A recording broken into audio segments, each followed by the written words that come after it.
So Melissa, some people come on my YouTube videos, as you know, and they say things like, show us your graph. And then the replies to that comment will be like more trolls going ha ha ha ha ha 11 times and then saying he's a 50 NL losing player, that's why you'll never see his graph and stuff like this. Mm-hmm.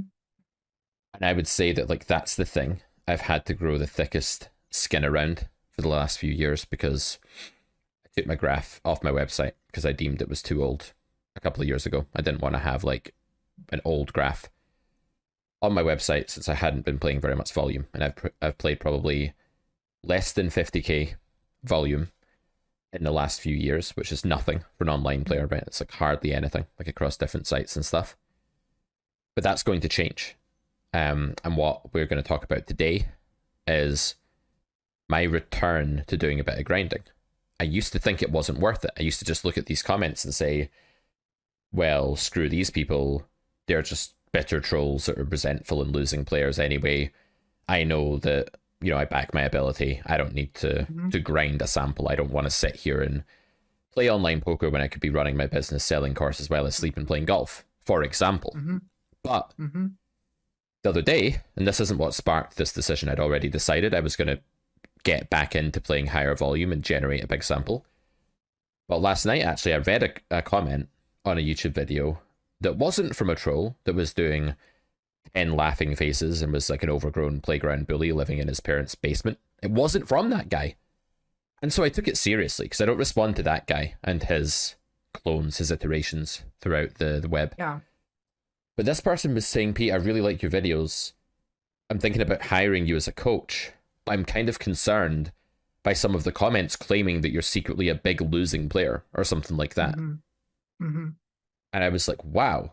Like, it's like people are actually reading those comments, because first of all, I never know who reads the comment section. And I was like, wow, that's at least one instance of a serious person that's read those comments and has been disconcerted by them. So I was like, okay, so I took some time to explain, you know, I don't play volume, I'm a full-time coach, full-time content producer, and all of that. And I gave him the sort of spiel about why I don't have a recent graph that's a big enough sample that I feel comfortable showing it off, because I don't believe in posting 15k samples where I run good. Some people do that. So I gave that response, and I'm going to give that response if there's ever another serious comment of that nature that's not just a trolly one. But I thought we could talk about that today, Melissa.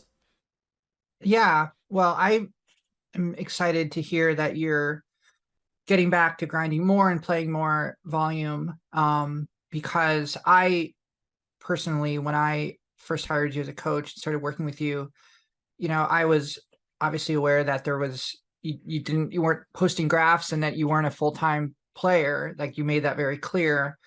But I was just more, what drew me in more was just your approach to talking about poker, to thinking about poker, to discussing the game, all of the free content that you put up on YouTube, which I came across. I thought, this guy has a really unique voice and sticks out among the kind of noise of poker coaches and poker strategy that's like available online. So it was never kind of a deal breaker for me, but so I'll just start with that. And I'll also say that there was an immediate change in my results and my game and my approach to poker once I started working with you. And I think, like, I am just, I couldn't imagine where I'd be if I didn't start working with you, but also with just Carrot Poker School in general, and the Discord. It's made a huge difference. So I'll start with that. But what I'm interested in more than anything, and you've mentioned this to me before, but it's still not, I think it'd be helpful for like our listeners to hear. What was so when you kind of first started playing seriously, I know there was a period where you were a professional player. So you were playing for a living. How long was that period? And then what made you kind of stop doing that and transition into a coaching role? Yeah, so it was a slow transition. I probably wouldn't go as far to say that I was like fully professional. Like, poker was my only source of income, but I was doing other things at the time as well. Like, I was in university for a while. I was traveling a bit and playing poker. So I wasn't putting in 40 or 50 hours a week or anything like that, but it was certainly my sole source of income for a few years. And Hmm. then after that, I started. Well, I'd coached since like an early point in my career. Actually, I always coached at cheap rates. Like even when I was only like playing 50, 100 NL and stuff like that. When I first started out, I had a bit of a talent for the game. I had really good results at those stakes, and so I would coach people that were playing 5 NL and 10 NL and 25 NL at low rates. Um, and then over time, I just started to really enjoy the coaching and the teaching, and I started to see how it could become a business. And I became fascinated in the business side of things. And then slowly but surely, the amount of time that I wanted to sit and grind out poker just diminished, and I just began growing Carrot Corner in the last few years, last 4 or 5 years in particular. The business has, basically surpassed my wildest expectations. The amount of sales we're getting, like video courses, revenue, all of that was way more than I ever thought would be possible. And yeah, for the last few years, I have very much had the mentality of why would I play? Unless I really love it, Hmm. why would I sit here and grind when I know I can make more money with less Hmm. time by churning out content that points towards a public facing e commerce store, i.e., Hmm. carrotcorner.com, and demonstrate value through being able to articulate logically about the game, through being able to demonstrate my own play. Even if you're not seeing a big sample, you're just still seeing me play hands, talk through the logic and all of that. So I think I do still showcase a lot. But my whole subconscious decision that I finally came to was like, well, I'm not going to play volume. I'm not going to try and put in volume. And that might mean that 3 weeks go past and I play like half an hour of poker. Hmm. That's what it might mean. And that doesn't sit right with everyone because there's this underlying assumption that the big poker coaches are the crushers. They are the people who are currently grinding out big samples at respectable stakes.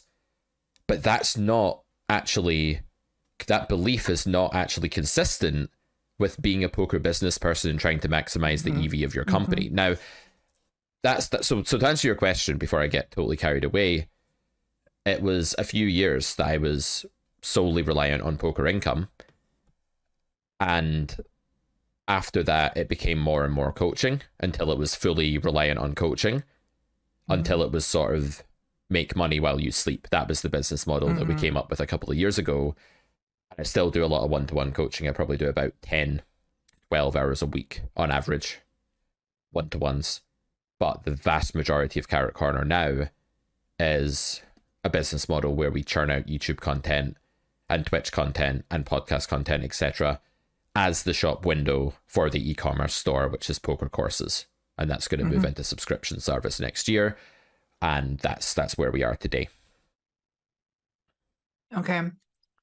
So do you, in thinking about this next step or getting back into grinding more, do you feel like, what do you feel is going to be different for you compared to where you were, you know, 5, 6, 7 years ago when you were putting in a lot of volume? It's funny because the games are much tougher, but I'm also a lot better.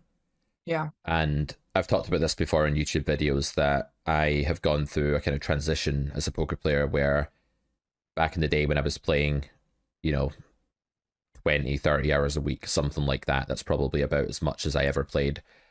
I was running a relatively high win rate by being just very vacuum spot focused. Like, this is before Mhm. I did a ton of work with solvers. Like, I knew of solvers, obviously, and they were starting to come on the scenes, but it was before I did like a load of work with them. And before I knew any GTO concepts or anything that's in the Carrot Poker School today, obviously I understood bits of that, but had nothing like the foundation that I have today and that I conveyed through the Carrot Poker School. So my game at some point underwent a transformation where I became really solver obsessed. I became really obsessed with range construction and what should be the case, what ought to be. And these oughts are very, very dangerous. And I was buried head deep in the sand in GTO at some point. I was feeling like I couldn't play poker as well. I was just making arbitrary decisions, but I never really consciously acknowledged that that's what was happening. I was just kind of like, well, Mhm. why do I feel like I'm not doing well? Why do I feel like I'm a way worse Mhm. player than I was before, even though I understand all this theory stuff? And to tell you the truth, that put me off playing even more when I was going through that period. This is way before I made the Carrot Poker School, by the way. While I was making that, I was coming out the other end and I was beginning to put theory in its proper place in the rack, right? Putting it on the right shelf and having it well organized and seeing its place in my poker game. But yeah, there was that period where I was lost in the GTO mist. or the GTO cave, as I call it. And Mm-hmm. I really lost not that I lost the ability, but I lost touch with the ability, shall we say, to really understand what my opponent's range was, to maximize what I call the true EV, lowercase true, big case Mm-hmm. EV. It's a brand thing now, hashtag that. The true EV of an action is what its performance is in real life. It's not something you can calculate because you're not a supercomputer, but your goal as a poker player was, back when I was doing it as a source of income, like a full-time source of income, and today your goal still is to find the highest true EV line every time you play a hand of poker. I stopped doing that for a while, and I was actually coaching in a way at some point a few years ago where I wasn't doing the best thing possible for my students either, because I was getting them away from true EV and more focused on theory. And people who were taught by me back then might have actually struggled to make progress like my students do now. My students now, I think I've nailed it, right? I don't want to be big headed here, but like when I coach Mm-hmm. people now, I'm very, very confident that they're going to improve. There are Mm-hmm. exceptions. And the way I get them to improve in one-to-ones is to say, okay, we'll work on your theory slowly. You've got the Carrot Poker School, hopefully, so you can go away and watch that. That can be your theory diet. And when we're together in coaching, we're going to nail the things that are costing you the most EV at the tables and get you to Mm-hmm. open your eyes to the truth about the money you're leaving on the table. Yeah. And that's Yeah. what I do today.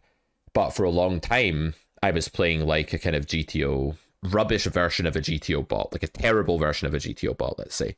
So if you want to go way back, I would say my game was strong, it was good, it was effective. I was very good at hand reading and, putting people on ranges and figuring out what the best thing to do was. And then I became a shit poker player because I got lost in the GTO cave, and then I came out the other side. But it's only in the last year or Mm-hmm. so, or even like I want to say even the last 6 months or so, that I've truly reconnected with my former self at the tables. I've done it in coaching for a while Mm-hmm. now, with 5 minutes to go over a hand. But in an 8 second window, I have only this year fully reconnected with the person I was when I was really successful as a full-time player or close to full-time player. Yeah. So Yeah. what's different is that now I have all the theory backbone, I have that foundation, and it's in its proper place, and it's well organized, and it's not Mm-hmm. overstretching its mark, it's not overstepping the mark, it's not punching above its weight. And I've now reconnected with all the good true EV stuff as well. So now I feel like a fucking finished article. Not quite, because that's never the case in poker, but I feel as close to a finished article as I've ever felt, because I'm my Yeah. old self with my Yeah. new skills, and I'm not Yeah. being drowned by them. So when I return to the game this time, and I try and put in, I want this to be a big sample. I want this to be like 300,000 hands. I want this to be no doubt at all that, Pete Nice. Clark is a good poker player on paper, as Mm-hmm. well as, articulately and descriptively, and as a teacher, I want there to be no Mm-hmm. doubt at all about the sample. And when I do that, I feel like I'm now capable of bringing my absolute best to that. And that isn't the reason I didn't do it before. Like, the reason I Yeah. haven't ground out a big sample isn't that I've been a weaker form of myself at the tables, though I think that has been true over the years. Yeah. But now I feel like I've combined the good elements of everything I've done over the last decade and got rid of Yeah. most of the bad. So I don't think I've ever been in a better shape, basically. That's great. That's good to hear. It's interesting what you say about kind of, like connecting with your, like a former version of yourself. I think I can relate to that because I've like gone through some things recently, like in my professional life, where I've had to kind of reevaluate like what I want out of really my life and my career and all those things, and kind of how poker fits into that. And it's caused me to kind of connect with or reconnect with like the person I was in my early 20s. And what's kind of what I think is maybe common, I'm sure people can relate, is like, you go to high school, you come out, maybe you go to a university, maybe you graduate, maybe you don't. And then you come out and you kind of have this like, you're this person and you're just kind of like thrown out into the world and you're just doing what you think, needs to be done. And maybe that's just like a basic job to put food to, keep yourself from starving, or maybe it's something a little bit more career focused, but you're just doing this. And then like, if you're anything like me, like your 20s are kind of crazy, where like you're just kind of floundering around and trying a lot of different things and Mm. making a lot of mistakes. And and constantly just like, you know, just it's kind of chaotic and a mess. And then, as you get to like your late 20s, like things kind of stabilize for the most part, and you kind of go off on a different path.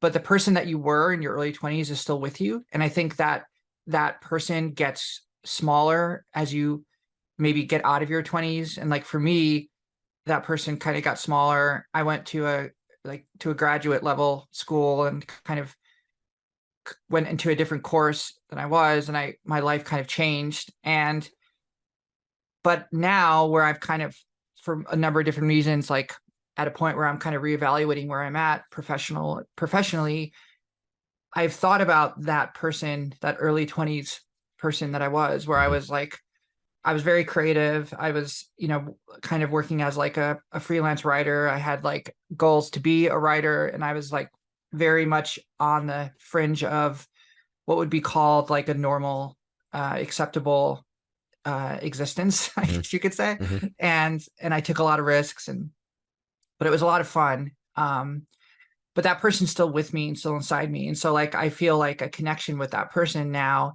And it's exciting to realize, hey, like I think you can change in a lot of different ways, but you can never totally change. Yeah. And that's, for some people, maybe it's a bad thing to kind of feel like, oh, maybe the person I was in my early 20s is still with me. But for me, it was kind of exciting and kind of it revitalized me in a lot of ways. And I think maybe that's what you're saying. It sounds to me like what you're saying. And so not only do you have that person in, from your early 20s who's like not risk adverse at all, and like willing to kind of like, use poker as your only source of income, and not necessarily thinking about the future long term, kind of living day to day, maybe, not living the most healthy life, quote unquote, in a lot of different ways. There's a lot of things that I think are good to like get rid of from that part of our lives, sure. but there's a lot of things that aren't that are kind of like good to bring with us into our, as you get older. And I think that's cool to hear you say, I'm, remembering that person and reconnecting with that person. But now I have the benefit of all of this knowledge that I've acquired in these years. And I'm going to bring that combination of like knowledge and still like the inner youth in me of like the risk taker and the kind of person who's excited about the world and who's not cynical and who's not like beaten down and, kind of just like, oh, okay, another day, closer to death or something, like, I think it's important to kind of like fight off that temptation to become a kind of like middle class or even like upper middle class normie where you're just like, okay, like another day, I guess I just got to go collect a paycheck, and one day I'll retire, and then it'll be, then I'll be able to relax. And so anyways, that's some thoughts. Yeah, no, you're absolutely right. I think there's a poker element obviously to what I was saying there, where like just my rational logical game was such when I was, younger, then it became completely tarnished by GTO blindness and obsession with theory, and then it's emerged back out of the cocoon again, but with the sort of strengthening of the GTO work, like now doing its part in a proper way. But there is also like that kind of the more personal side of it as well. So like when I was a younger poker player, I think I was very direct. I was very excited. I was very curious. I was like, okay, well, what's the best play here? And I was like, I absolutely loved the puzzle. Like we had this thing called an IRC, Internet Relay Chat. I think it was Instant Relay Chat. And it was for the forum that I was a part of, that was like my community that I speak about all the time, called Flop Turn River. That was a really formative part of my poker education in the very early days, like when I was just playing part-time and I was keen to make a profession of it, but didn't know if I ever would. And in those days, someone would post a hand on there and it would be like a link to some other site you had to go to in your browser to look at the image. Like we're talking proper boomer shit here. And I'd go there and look at the hand and be like, well, his range is this, this, and this. So therefore, if we do this, this, and this, we get more EV this way than by that way. They'd be like, oh my God, that's so true. That makes so much sense. And that's philosophy. That's logic. That's basically saying if then or and, comparing one thing to another, having premises Mhm. and conclusions. That's what I majored in, as you guys would say. We'd say we did our degree in it. You would say you majored in it. That's why I Yeah. did. I did philosophy at university. And I was good at it because it was the same as poker, and I was good at poker because it was the Yeah. same as philosophy, and it's the same thing to me, basically. So, but when I started doing GTO obsessively, that was not philosophy anymore. That was like math or science or something like Right. that. It was very rigorous and it Right. was very rigid. And at the table, I always had this haunting sense that something was wrong as I was doing it. But I was like, nope, I have become a disciple of the GTO religion, and I must, Mhm. pay my tithes and worship at this angle to the to Pile Solver. It was very much like that. And I'm so glad that I came back out of that. So maybe that's analogous to what you were saying, Melissa, with like Yeah. you lost touch with that creative wannabe writer kind of. I don't know, I'm just imagining like a kind of, I'm not sure this is the right analogy and this will probably offend you, but I'm picturing like a Phoebe from Friends character that's just like kind of writing Smelly Cat on the guitar and has these dreams, but more talented version. No, I wasn't that much of a hippie. No. Um, More of a, yeah. right. But But yeah. Okay. yeah, I'll that's take it. that's what I'm Take it. picturing, right? And Yeah. anyway, like that that existence that you had in your 20s, it's almost like when you moved into the later part of your life and you began like doing the postdoc and all of that post grad, Yeah. and you started working, for the machine, quote unquote, as it were. Like you went too far into the professional, get the paycheck, maximize the EV, maximize the career lifestyle. You lost touch with all the good stuff a bit, and now you have all of that experience, but you're getting back in touch with the good stuff from your 20s Yeah. or whatever. And I feel like that's exactly what I'm doing, but it's more in a poker sense. I think on the life sense, most of the things that 20 something me did, I don't ever want to repeat. Like some of them I do. Like I love Okay. the creative side. I love that this guy was like a Yeah. dreamer and would write songs on guitar and would like always have some stupidly overinflated crush on a girl or something like that. That was kind of Hmm. good. Like I like that part. A lot of the shit he did though, I just look at it and I'm like, you're a complete dick. I'm so glad that you're gone. Yeah. Like I'm actually Yeah. like happy that he's gone. Um Right. so yeah, absolutely, 100%. There's good things that we keep with us, but it's super healthy to shed all of that like really immature, Yeah. destructive, like blindly hedonistic to our own detriment side of ourselves. I think that we start off Yeah. with, and we do have to shed it. Yeah. But I think the key is those like that curiosity and Mm. that um that grit like that you have, I think instinctively, um just because you're trying, everything you're trying is new, so you don't have any, like there's no program written for what you're experiencing, and so you're just kind of improvising as you go along, and that takes a certain amount of resilience and it takes a certain amount of courage. And I think like it's just important, those qualities I think are important no matter what your age is or what your stage in life is or what you're doing. Hmm. And especially when it comes to poker, I can speak to my like, my younger self. Like I think like, why didn't I like, you know get into poker when I was like much younger, like in my early 20s or something. It was around, I was aware of it. I remember like my brother talking to me about it, watching the World Series or something Hmm. when it was on TV. And I I don't know like why I didn't, but like why it just started, it interested me when I was a little like older, because I look at players who I play with who are in their early 20s and I'm just like, gosh, like what a cool spot to be in, because you have, so you're young and you can take the risk that poker demands. And if it doesn't work out, it's not going to ruin you necessarily.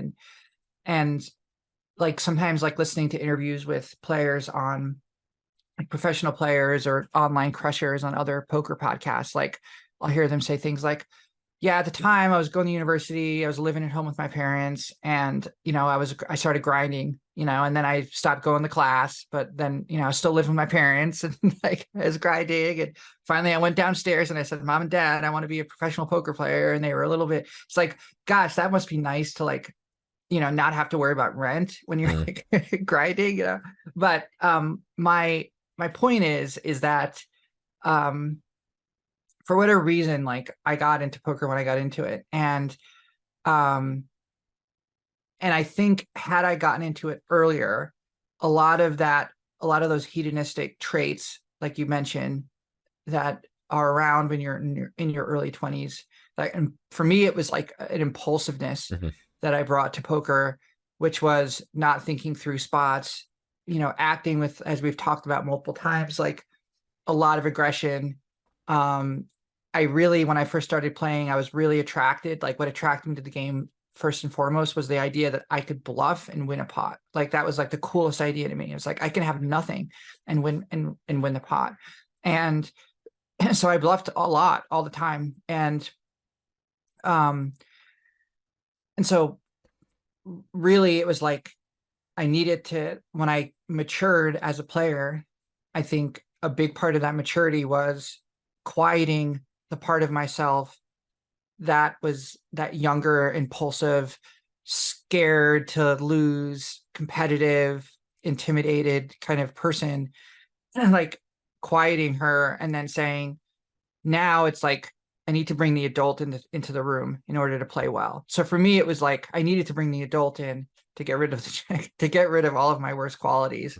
Mm-hmm. But there's still an element that of my younger self that I bring to poker, that I have to bring to poker, which is that curiosity, that resilience, that willingness to screw up, that sense of you're never going to be totally safe in this world. Like, it's a dangerous world. It's going to it's going to it's going to force you to be the strongest version of yourself, whether you want to or not.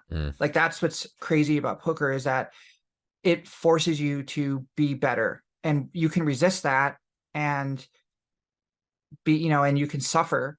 But the reality is that it's forcing you to be better than you are. So poker's always dragging you forward if you're playing it seriously and you're not, and you're not just like, spewing and gambling for the fun Mm-hmm. of it. If you're taking it seriously, it forces you to be better, and it absolutely exploits your worst qualities and your worst vulnerabilities and your worst weaknesses and says, now what? Yeah. Like, this is your problem. Now what? Face it. Yep. Yep. So I have another question, but did you want to comment any more on this general Not really. I think we've said stuff? Okay. everything we need to say, and we've tied it together. Poker and life are always analogous. They're Yeah. metaphorically like in sync, Yeah. and I think you did a good job of showing that there. Okay. So I'm curious as to, and this is, I think a fairly personal question, but what are you afraid of? Do you have fears right now about doing this, about transitioning into this new role? Yeah, absolutely. I have fears. So one fear is, what if there's not enough time to do the business to the maximum EV that can offer, or somewhere near that, and also do this challenge where I try and play a big sample to generate a graph by the end of 2024 that's over a big sample. That's one fear. Like, what if my business takes a hit? Another fear is, well, if I spend more time on Twitch grinding, that's quite an intense activity. If I start, because I do want to stream it. I want to like be out there. I want to grow the Twitch channel while I'm doing it. The entrepreneur in me just says, well, why would you sit and do that on your own? That's so stupid. You need to be public facing at all times. You're a public facing business. So I'm probably going to stream most of it and make loads of YouTube content and make subscription content for Carrot Corner. Okay. But that's a hell of a lot of work. And then what if I don't have time to go to the gym and stay healthy? What if I don't have time to play golf or do something that allows me to like relax and like recreational time? What if I end up, being stressed or depressed? Or what if I pack it in because it's not compatible with me running the business and leading a healthy life? And then what if that looks like failure or is failure, having resolved to do it? So yeah, there are fears about this as well, because I'm changing the whole structure of the working week. Another fear I have is like, what if I just play badly because I feel under like loads of pressure? What if I feel like everyone's watching this and the pressure mounts, and the trolls are coming out of the woodwork on Twitch, I'm having a bad session, I'm running bad, I'm getting stacked multiple times. What if I'm just not resilient enough to handle that? What if I just want to turn off the stream and not play for 2 weeks because of it? So it's a big lifestyle change to go back into playing higher volume again. And hell yeah, there are fears. And it's something that, if you asked me a year ago whether I'd want to do this, I'd have said, hell no, I don't want to do that. Like, I don't have to do that. I'm doing really well just running my business, and I don't feel like I need to prove myself to myself by doing that. But to Hmm. some people, I do. There's a lot of people out there that I do have to prove myself in that way to, who do need to see a graph, who do need to see hard physical proof that someone is actively winning at a decent win rate in today's games while putting in volume. And that's why I think it's really good for the business in the long term that I do this. So even if the business does take a bit of a hit in the short term, even if, like, for example, I don't get time to put out as much content on YouTube as I would like, or I don't get time to take as many one-to-one students on or something like that, and I miss out on revenue from that I could automatically just grab and, put in the company. So what? This could be an investment in the future. So the way I'm trying to get around some of those fears is to say, yeah, this is going to be hard at times, and it's going to be a huge change, and it's going to be a bit more lonely in some ways because I'm doing more like just playing a game rather than like interacting with people as much, maybe. Hmm. And obviously my hourly is going to be lower than it would be doing like really on point business stuff. Like if I'm doing the right kind of marketing or making a course, like if I'm recording the Carrot Poker School, my hourly is astronomically high for that, right? Like there's no way I can have a higher hourly playing poker, even if I was like somehow a big winner at high stakes, than like making a course that's going to sell for the next 10 years, right? Like some of the work you do in business, you just know is like insanely high EV. It's not like a 9 to 5 job where you show up and some of your work is like, it's all paid at a flat rate, and whatever you're doing, you have a similar hourly. In business, there's certain jobs you do that you just know are printing. And there might be a point next year where I'm like, man, I want to do that thing I've come up with that's printing. But if I do, I won't be able to get the hands that I need to get in for this challenge to generate this sample. And that's where I'm going to be like, man, do I really want to generate this sample? And who knows what way that's going to go. Like right now, if you ask me honestly, am I going to be able to overcome that? Am I going to be able to resist like immediate business gratification and financial compensation? That's hard, man, because it's an uncertain world, and stockpiling loads of money and putting it in funds and having a pension that's really good, and that feels really great because you're the 30-something me protecting himself against the big bad world, and the inner kid is like, nah, man, prove these stupid haters wrong, flex the graph, put in the sample, it'll be worth it at the end of the day. And then the 30-something me is going, but that's like destabilizing. It's different. You've got a formula that's really working. Why do you want to change what you're doing with your day-to-day life? And it wouldn't be like a huge change because I'd still be, hopefully finding time to stay healthy and put out content on YouTube and all of that. But it would definitely mean like more working time and less free time. And that's scary because right now I'm living, I don't know if you use this word kushti. Do you say kushti in America? Cushy, yeah. We say kushti in Scotland. We add a T for some reason, a kushti life. Really? Yeah, so I'm living this kushti life. If you spoke to any of my friends, my real life friends, not that you're not my friend, Melissa, but my flesh and blood friends I see in person on a weekly basis, right? Not just virtually. They would say, well, he lives this fucking lucky as fuck life. This guy's like landed, he's fallen from like the 20th floor and somehow landed on his feet. Like he's got everything he needs or whatever. And that's true. It's cushy. Like my life is like, I can't complain about anything. Like I can't. I'm really, really lucky. And so, yeah, anything that destabilizes that, anything that changes this very pleasant, easy existence is scary because it threatens that fortress that I've built against the world, against that dangerous, scary place that you were talking about. That's what Carrot Corner is. It's my way of saying, fuck you, I'm not going to play by any of your rules. I'm just going to make something of myself that's going to more than sustain me. And that's what I've done. And I'm very proud of that. But I'm aware that the key to having a successful kingdom is to leave your castle sometimes. And I'm going to have to venture out and do battle with the forces that be, whether that be the other poker players that I want to beat the living shit out of for a very high win rate post-rake, or whether that be the trolls on YouTube who I want to beat the living shit out of in real life if they would only rear their heads above their parents' basement's parapet. Yeah. Yeah, sometimes you have to leave the castle to go fight the dragon. Right. And I think... Here we go with the Peterson. Let's go. I think... you can feel it coming even before it. No, I don't have... I don't have like a ton... Like, I'm not going to go into a deep Peterson analysis, but I think it's true just on an ancient narrative level, the hero's journey kind of thing. I mean, you have to leave... You have to leave what makes you comfortable in order to grow. And that's do the Abraham story. Come on, you want to do the Abraham. Is it the Abraham story? Which one is it? The guy Wait, that's which like one in is the his Abraham? tent and God calls upon him to leave his tent and give Oh, up his and cushy life to. after he has like 300 children or something. Mhm. Yeah, that's I guess that is the Abraham one. I don't know the Abraham one. I don't remember the one that I know, which is actually the opposite um of what we're talking about, which is like the Noah's Ark story, which Peterson interprets as saying you have to constantly be building your ark so that when the storm comes, you're still standing and everyone Mm. else is around.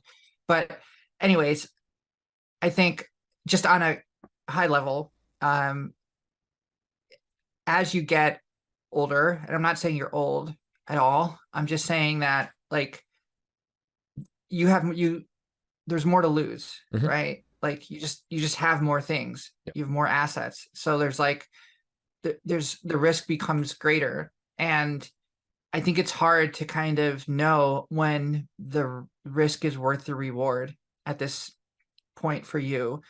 And I can relate to that for sure. And I think as you are like for anyone maybe that's like not in their 20s anymore, but playing poker seriously, like and but also has like a job, like a outside of poker, another source of income, and like the temptation to make poker your only source of income is probably there, but it's very difficult to make that change, especially if you're saying, okay, well, I have this nice did you say Cushy. cushy life? I have this nice cushy life and I'm going to risk it and I'm going to make less money and I'm going to do all these things but for you, it's like you're doing it for your business. Yeah. Whereas like someone who is just like going to say, I'm going to become a professional poker player at 35, and that's going to be my only source of income is, I think it's a different type of risk because you still have your business. Like you're just because you're going to be grinding doesn't mean that you're still going to have carrot corner. Mhm. But the risk you take is like you said, like that you could be you could be making more money taking a higher EV play by concentrating on your business. Yep. Yeah. Well, I think it's worth it, at least from my perspective. Um, Number one, because I'm just curious. I want to see it. I want to follow along. I want to see how it goes. I want to talk to you through this process and see like how you experience the ups and downs of it. Mm. It's not like this is a foreign world for you No. because you do stream. I mean, you do play some, Yep. right? I So it's play a not like little you're gonna bit. be like, Very yeah, it's short not like you're gonna be like, sessions. oh, like back into the pool, like this is the first time in 10 years that I've actually Yep. like fired up it's not that. So you No. have a general idea. So what do you think, what do you anticipate is going to be like, what do you anticipate is going to be the result? Um, I think I'm gonna be really successful because I know my game is really strong. And I don't just know that internally, I know that externally as well. I have players that play 5K NL that hire me for coaching. I taught one this morning. I teach high But do you stakes think, players. Like I've got validation outside of myself as well. yeah, Sorry, go ahead. I was just going to say that I would anticipate that you would think you're going to be successful. Mm-hmm. But what I was getting at is like, do you anticipate seeing this through, or do you think it's going to be the kind of thing where you just think it doesn't make business sense? That's a much more difficult question. Yeah. If I can see it through, I think I'm going to be able to churn out something that's impressive by today's standards for a win rate. I think it's hard because the games are tougher, the rake is higher. Yeah. If I'm doing this on like GG Poker, I'm contesting with like 9 or 10 BB per 100 rake, which means I need to like absolutely annihilate souls God. in Oh order my to gosh. beat it. I kind of want to show that that's possible. I'd like to say, I can, because the rake on Poker Stars is 6 or 7 BB, right? Instead of like 10. So that 3 or 4 BB swing can be made up by being in a softer pool. GG's way softer. So I already have a theory that it's very doable. And I think a lot of people that cry, it's impossible, these are just people who are bitter and jaded and want to blame something out with themselves, Like I think that's a very common thing. So I think it'll be possible. So that part of the question is easy to answer, that if I see it through, like I'm really confident in my game right now and I just think it's going to be fine. The other side of the question is, will I see it through? Will I get too pissed off? Will I reach a point where I'm like, even though I've resolved to do this in public, it's so not fucking worth it because I'm missing out on all of this time I could be spent doing all these things in the business, and the business is suffering a lot this year. Maybe it's not like doing terribly, but maybe it's like way below where it could have been if hypothetically I had not bothered playing any volume. Because it's a big time investment. It's a big time sink. And that's where the misconception comes in, where people are like, well, why wouldn't you be a full-time player if you're a coach? It's like, because coaching and the business side, selling courses, is far more lucrative. So there's only finite hours in a day. So that side of things, I still haven't figured out how long this will take. And it might be that the best solution, or the way I see it going, is that I realize that I can't do it as quickly as I thought, and I have to stretch it out longer, or I have to settle for a smaller sample, or something like that. I have to compromise in some way, because like it's going to take a while to play 300,000 hands when you've also got a business to run. That's just going to take a while, especially if you want to have time with friends and family. You want to look after your physical health and exercise, and you also want to do things that keep you happy and sane. And I'm completely unwilling to forego anything that will keep me happy and sane. Like we talked about being like 23 and eating like kebabs every night and Pizza Hut and drinking and smoking weed and doing all the things that young Pete did. And young Pete only got away with it because he was 23. If I lived like that now, I would just be like a wreck. I'd probably just be in like a psychiatric institution if I tried to live like that now. And one thing I'm completely unwilling to compromise on is well-being. So if I reach a point where I'm like, I've not been to the gym in 3 weeks because I've been forcing this volume, and I know that doesn't work for me. That workaholic, like sit there and grind and become like a pale, flabby, like blob on the ground, you know, like some poker players do. I teach some pale, flabby blobs that have dissolved into their chair and then onto the carpet, you know. I've taught people like that. I've seen it happen. I've seen 22-year-old kids. I'll try not to take that personally. Not you, Melissa, the 22-year-old kids I teach that lock themselves in the basement for... Sorry, just, Yeah, don't take it personally, please. You have a balanced life. You're not one of them. Well, I don't play online, so... Anyway, I'm being kind of like facetious here, but what I'm talking about is I've seen the lifestyle of the online grinder that doesn't take care of themselves. I've seen how they look. I've seen their mental health, their mental game. I've seen that they just look like they never leave the house, and like that's a terrible place to be, and I will not ever go there, right? So that's one thing I know, is I'm always going to like try and get outside and have a balanced life and look after myself. How else could this fail? It could just be that the mental toll of playing poker is too much to put in, like when I'm not used to it, like playing for a week 2 hours a day or something like that, and just getting hammered, because I know what six max fast fold poker is like. You know, it's a very volatile game. It has a very high standard deviation, and I've had winning players go on 60 buy and downswings before, you know, in our stable. Like I keep saying stable. No, guys, we don't do CFP. This confuses people. In our Discord group, it's not actually a stable in that sense, but I've seen that, right? And I know that can happen, and if that happens near the start of the sample or something, when I'm investing all this time and I've just started on this project, that's going to be tough, man. So there's lots of ways that this can get difficult, because I'm optimized. I'm physically conditioned for running a business. Like I've trained myself how to do that. I know how to like run my own life so that I can be really good at running Carrot Corner. Like I've done that for years. I don't know how to run my life to also be a poker player on top of that. So it's going to be a journey, and it's going to be like a new experience, like combining the two. Yeah. That's exciting. So do you think, are you going to play like one stake, or what's your plan, like practically? So what I want to do, I've given this some thought, and what I want to do is try to prove that the people I'm teaching and the games that they play, I can annihilate those games, right? I want to start there, and then I'd like to move up and try at higher stakes and stuff after that. But what I want to do initially in 2024 is start at like a stake like 100 NL and just try to run a really good win rate and say, look, this is how you beat this game that so many of you guys that are getting taught by me and other coaches at Carrot Corner are playing. Because like if you survey like the Carrot Corner Discord group and you look at the stakes that people are playing on there, sure, there's guys that are playing 500 NL and stuff like that. There's like the senseis and the more advanced players, but the majority of people are posting hands from 25 or 50 NL or something like that, right? Mm-hmm. I don't want to play that low because it would feel like truly annoying. Like it would just irritate me to play that low.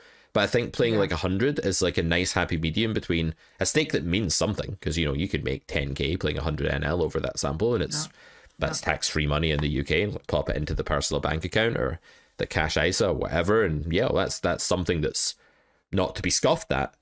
But equally, I thought about jumping into like higher stakes, and I just thought, you know what, I don't want to begin there. I'm not battle hardened. If I start amassing volume at like 500 NL or something like that, and I give myself a big bankroll, I feel like that is not the purpose of this. The purpose of this is to show that the stakes that I'm teaching can be annihilated if you're doing everything that we're saying that you should do, and you understand, you know, theory to a good enough extent, you know how to exploit on top of that. So I want to start there, but no, after that I definitely want to test myself in higher stakes games against better players. I was teaching the 5k NL guy today, as I said, and it was just like, I was just like, this is so cool. I'm looking at $25, $50 hands. I'm like sitting here looking at these hands with this really good poker player, and we're still coming up with exploits and like little traps we can do and ways to get the opponent out of the main game tree and gain extra EV and shit like that.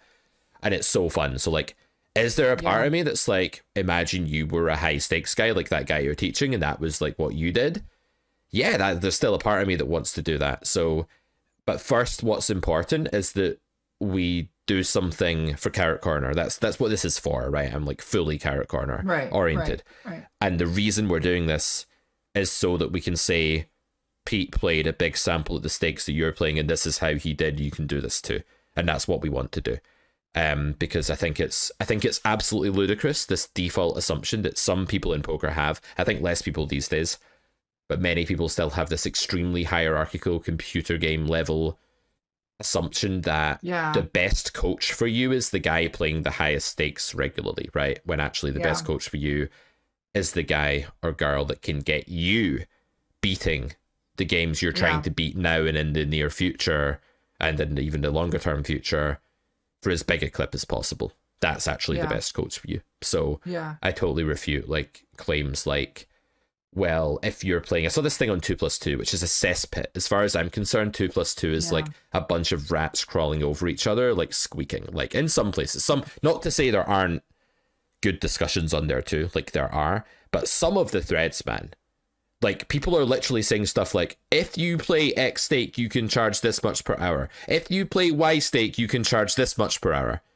I'm looking at it thinking, man, this is the free market. Like I can charge whatever the fuck I want per hour if I can make it work for my company. So when someone comes on and is like 1k for a course and you're not even playing high stakes, I'm just like, okay, get an average high stakes player, get them to make a course just like randomly and see how good a course is.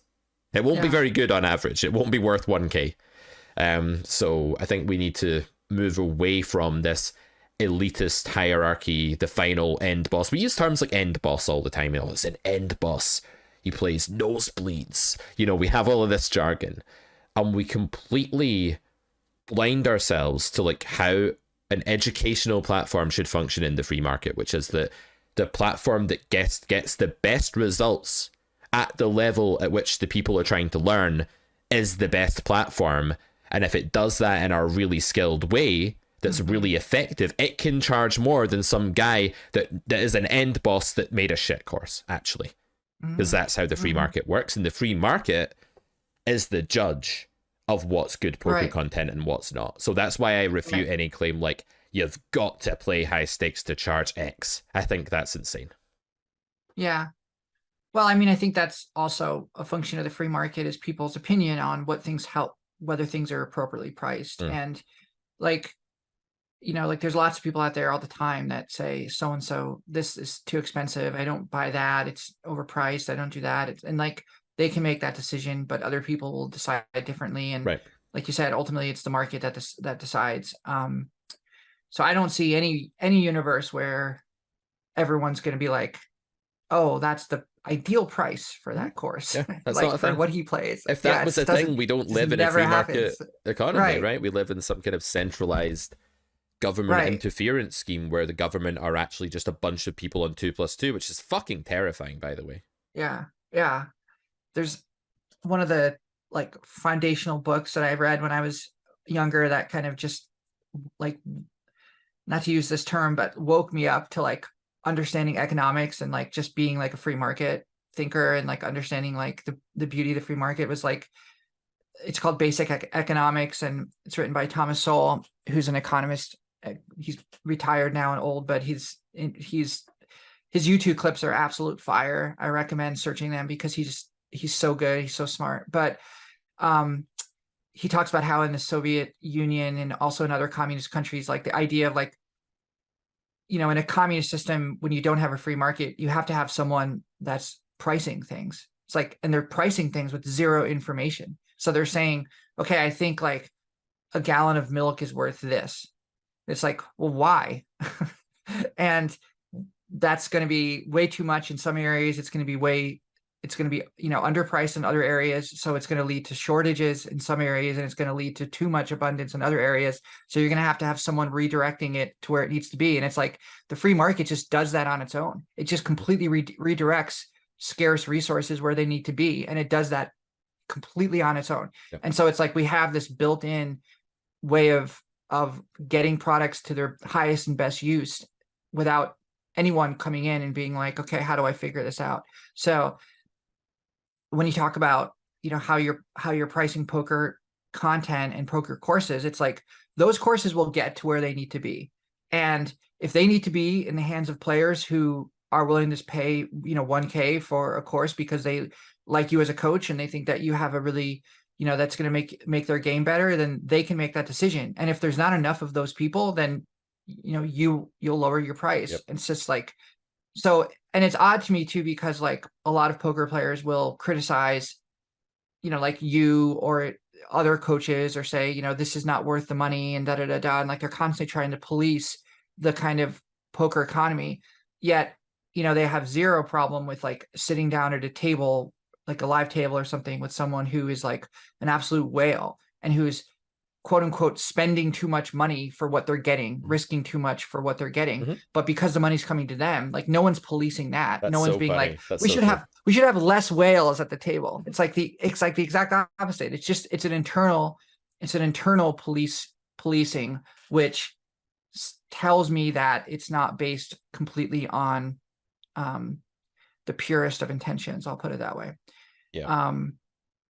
Yeah. So it's a little bit of a diversion of what we were talking about, but I guess what I'll say is I'm very excited to see this play out.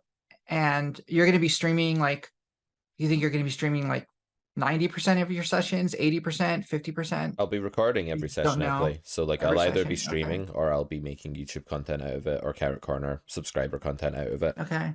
There's not going to be a session that I sit there. Well, there might be like at some point, but it'd be very rare that like I'm going to sit there and grind without streaming it, because why would I do that when I can have exposure? Yeah. I want as much exposure as possible. That's the whole business model, is that like if you build it, they will come. That's not actually true. You can build a brilliant course and it's sat on your website that's not getting enough traffic, and marketing is just the thing you need to do. So like, yeah, max exposure, streaming, lots of sessions. Yeah.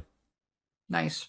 Good. Well, that'll be good. I will say personally, the content you produce, the free content on YouTube, my favorite types of videos are the ones where you're just like 50 hands of 100 NL. Like I'm going to just do it. And you just like sit there and I prefer one table.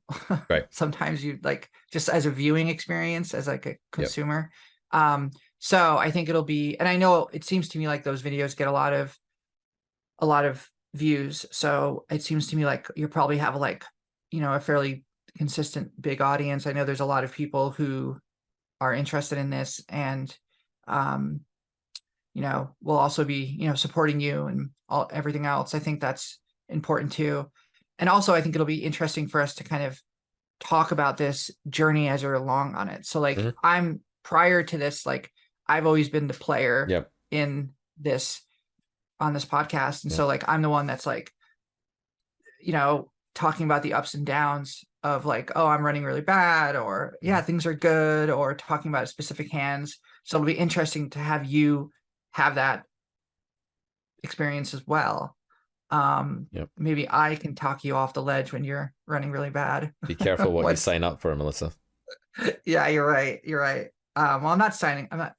That's I'm binding. It's a verbal volunteering. contract. Binding. Yeah. All right. Well, do you have anything else you want to add? Yeah. Just going back to what you were saying about the whole market thing for a second.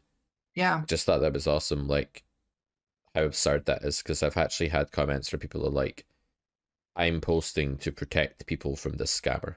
Like they play the I am seizing the moral high ground. I am a Yeah. knight riding into this market. I'm seeing a guy without a graph.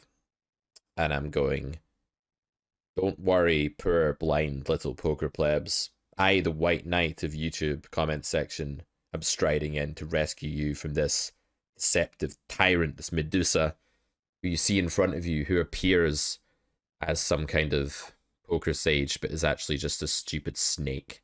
And that's so absurd because they do sit at the table and a whale shows up who shouldn't be playing the game, who's drunk and can't afford it, and they gladly take that whale's money. And I don't see how it's any different. And would you Really. ever call a poker player like who's like really good at like the soft skills of encouraging, Rex to play with them, who gets into really big games, who like is just playing with whales all the time? Would you ever call them a scammer? No, I would I say mean, that would that. be absurd. I mean, like, the disconnect here is that the whale has signed up to a game with really clear rules and at least knows the rules of the game.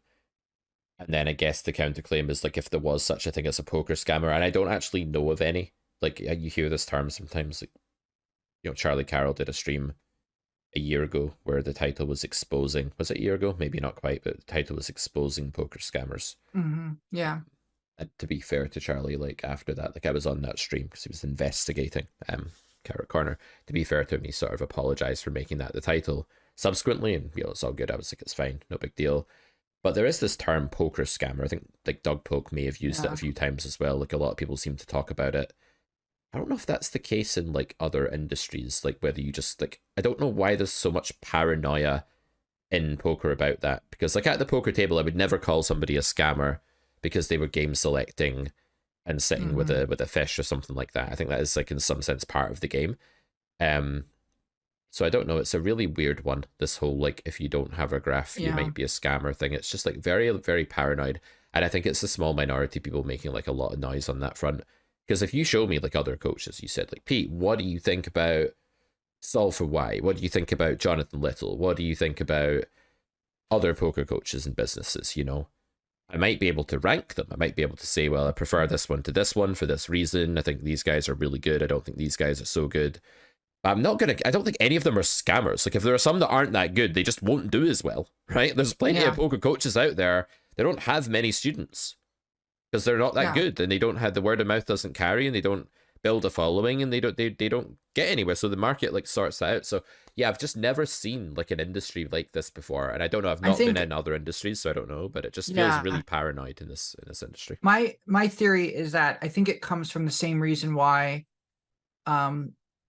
in some areas of the world in various countries, the laws around poker is different. It's because there is an inherent fear in some people, whether they're legislators or the people that write laws or politicians or whatever. There's an inherent fear that you're going to have that person who is, has a family and goes out and blows their entire paycheck on gambling and has no money to feed their kids and has no money to do other things. And eventually they're going to become, they're going to have to go onto the government's, they're going to have to be on welfare, and they're going to become a weight on society. Right. I think that fear, I don't think it's unfounded. And I think there's a rationality to that. And I think that there's ways you can counter that. But I do think that as a human instinct, there's an aversion to gambling because society wants to protect those people. They want to keep those people away from that.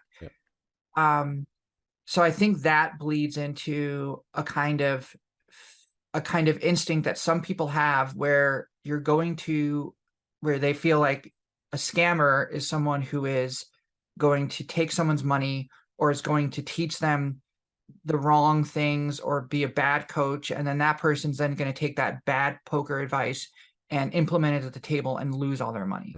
And I think that's somewhat of maybe where it comes from.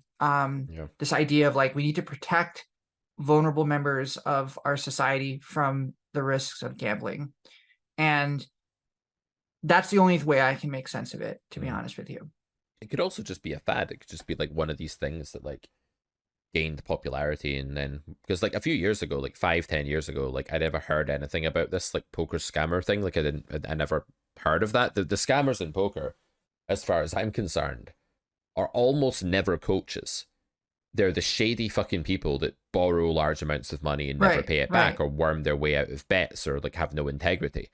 Those are the poker scammers, right? And I think my theory would be that, yes, protecting the vulnerable is part of it, like you said, and all of those arguments make a ton of sense. But it could also be that if you look at poker Twitter, for example, it's full of stories. There was a story recently, I don't know the details, and I don't want to like weigh in on it because I don't know enough, about a guy that like raised money on GoFundMe for like their dad's funeral if their father passed away.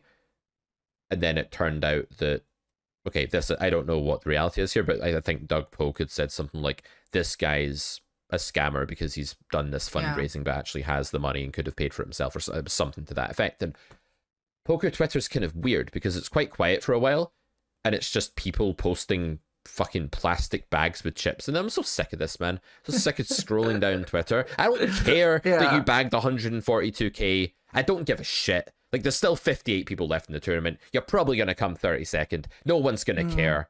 I don't even care who wins the main event sometimes. Like, I'm not that bothered. Someone's going to win it. It's a massive fucking field. It's not like it's the World Cup where the best team in the world will always win, or will usually win, or anything like that. It's not like it's like fucking UFC where the best fighter of each division will have the belt. No, this is just like some guy won a tournament. So I'm really sick of poker Twitter. That's a side rant. The main rant here is that all you will see is people bagging chips and going blah, blah, blah, or people like in a hotel room posting a vlog of them going down to the card room. It's like, yeah, okay, we get it. It's the lifestyle of the poker player. Like, good for you. And then you get this like huge scandal. Usually Doug Polk's at the heart of it or something, right? But there's some other people as well that are sometimes at the heart of it. Someone is being accused of being a scumbag, and this word is used like regularly in the poker world, you know, scumbag. They've done something, or they've allegedly done something. Suddenly all of the poker Twitter people crawl out of the woodwork. The poker Twitter spaces go off. There's like 110 people in there, and Phil Galfond is talking to Charlie Carroll, who's talking to Doug Polk, and everybody is like, what's major thing happened? And then it goes back to fucking plastic bags with chips in them for another like 3 months. And you're like, this is a waste of time. So poker Twitter's fucking annoying. But can I posit a theory? Yeah. The life of the professional poker player is boring. Okay. It is from the outside. Maybe to them it's exciting, or, you know, maybe to someone looking in on it, it's like, oh wow, you're playing for all this money. And for the most part, like, you're hanging out in a lot of casinos among people who are, you know, they're on vacation or gambling, you know, for fun. And you're not, I mean, maybe you travel, I guess if you're a tournament player, you travel to exotic locales and you can post all of your pictures from around the world. But if you're a cash game player, like, it's like you're just doing the same thing every day. You're going to the same place. You're probably playing with the same group of people. It's an insular existence. And I think that, how do you make that exciting? Well, maybe you sprinkle in some drama, you call someone a scammer, whatever. And I think from when you introduce social media into it, like, what if you're someone that is like, you know, has a following on Twitter, like you need to get likes, you need to get attention, and you just need to make waves in some way. And I think that's a good way to do it. Because otherwise, what are you doing? You're just streaming live games. And I think the audience for that is poker players and everything, but it's not like it's going to be for social media, it probably doesn't make that big of a splash. I Yeah, don't know. true. I'm just speculating. And I think so for someone from the outside who's not a professional, who's just a poker fan, there's not a lot to tune into unless when there's a scandal, then it's something to tune into. And it's like before social media, I mean, everyone owed everyone money. It's like those old stories of like that like Negrano Hotel and like Ivy and all of those guys, like they all there was like so many people coming in and out of Vegas that were just like scumbags that would never Hmm. they never see them again. You know, they'd come in and they'd borrow money or whatever. And like that was just kind of part of the job. It was part of the lifestyle. Like you Yeah. just understood that. So and I think now it's just different. And I think people should be held accountable. I think like social media Yeah. has quite a powerful force behind it in that you can expose people that have a reputation who are scammers. And I think that's good. Like I think if like someone was out Yeah. there constantly not paying back debts, the fact that we can punish them for that, psychopathic, parasitic way of trying to make it in life is great. And we do need to weed the psychopaths and, as Peter would say, the anonymous troll demons, man. Like we need to weed them out of society, right? And social media is great for that, but it's kind of a nuclear button because if you're wrong about someone, and you like Oh yeah. expose them like that on Twitter and they've got a big following and you've got a following that's 50 times the size, it's fucking scary. Like it's Yeah. really scary. And I know what that feels like, because that feeling of Yeah. you know, someone saying, "Oh, this site might be a scam site," and like streaming it and going down the homepage with that title on Twitch.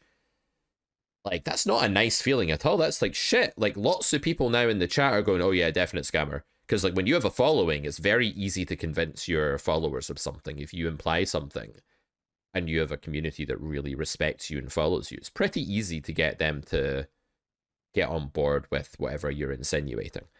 And I Yeah. think it's a really dangerous thing that happens. And I see that a lot on poker Twitter, that there's these tribal back and forths where like one side is saying one thing, one side is saying the other thing. Like the classic example is Robbie Jade Lou against Garrett Adelstein. Hmm. I wonder how much money Upswing or Run It Once or Carrot Corner netted because of that Yeah. scandal and the attention it drew Yeah. to poker. I wonder about these things all the time. There's all this external shit that goes on that just brings people to the game and to your site.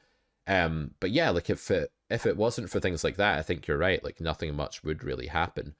Yeah. And it's You know it's what's crazy? You crazy. know what's crazy? You mentioned that Jack forehand Hmm. with Garrett and Robbie. So I hadn't watched that clip in like a year. Like it happened about a year ago, maybe a little longer. Hmm. And I hadn't thought about it in a long time. And I was just randomly on YouTube and it came up in my feed. And I was like, let me just watch this again, Hmm. like how this played out. And I watched it again. And I don't know, it was so clear to me that she just called him with Jack High. Like she just thought she was good with Jack High. Hmm. Like it was just clear to me that that's what happened.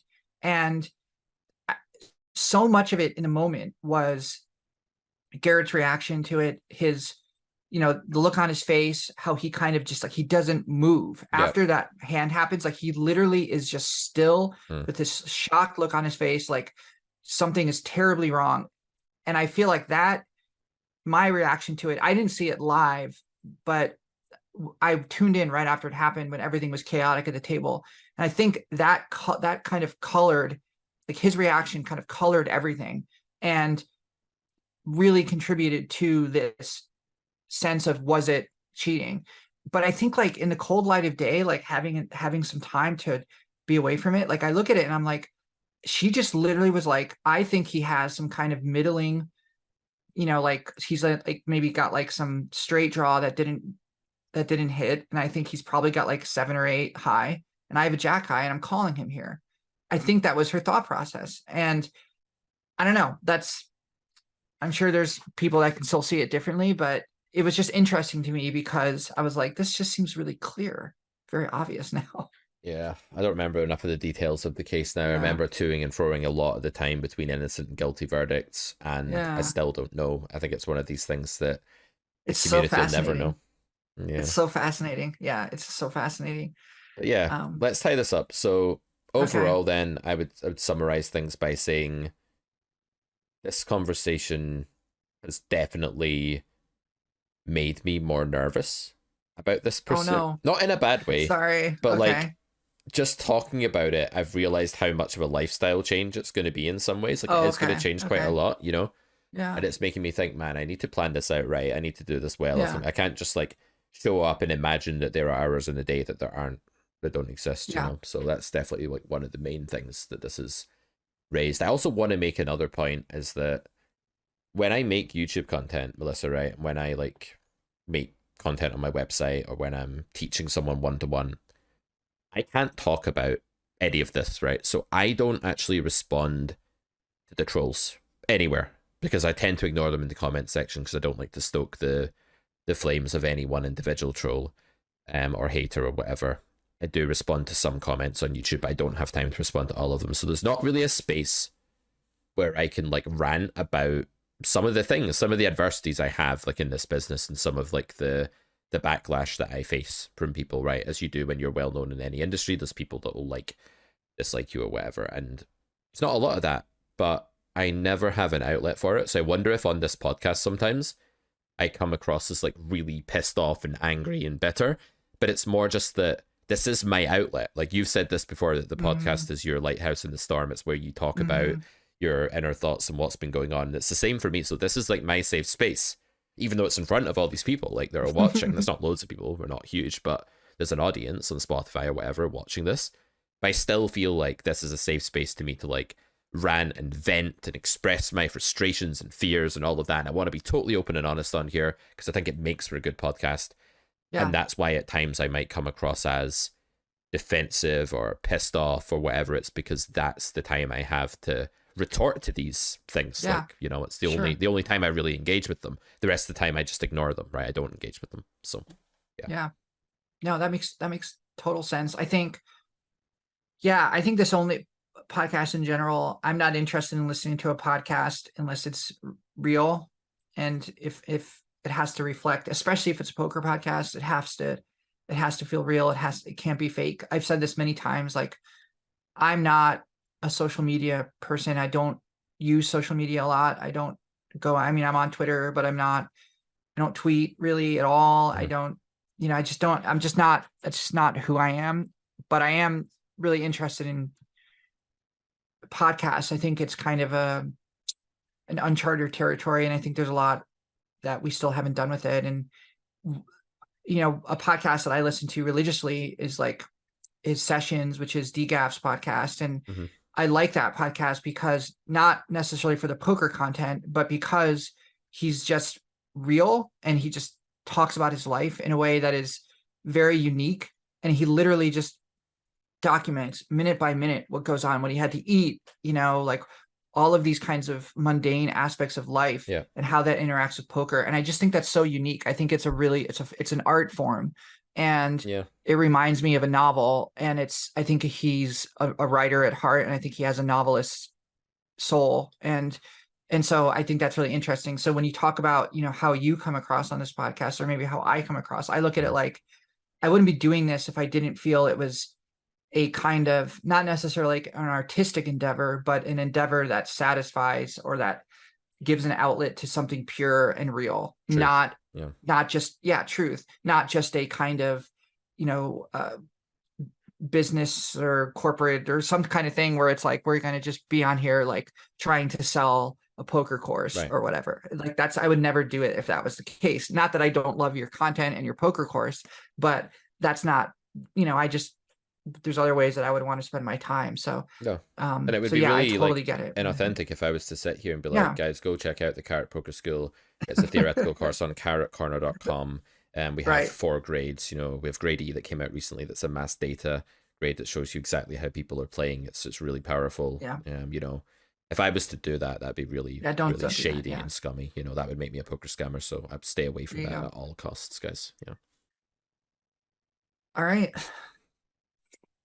That was a joke, by the way, for anyone. I can be pretty It was a good deadpan, so joke. some people It was think that a I'm serious when I'm doing stuff like that.